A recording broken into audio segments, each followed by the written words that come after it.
Free బస్సులోల్లి conductor suspend. Hanmakonda Janagama బస్సులో ఓ గర్భిణికి సీటు ఇవ్వాలని కండక్టర్ ఓ మహిళను కోరాడు. దీంతో కండక్టర్కు మహిళా ప్రయాణికురాలికి మధ్య గొడవ జరిగింది.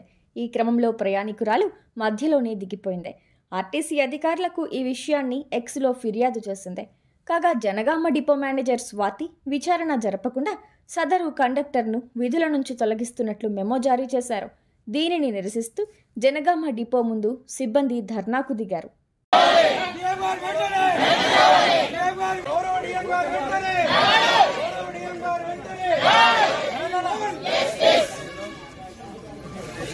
We want justice.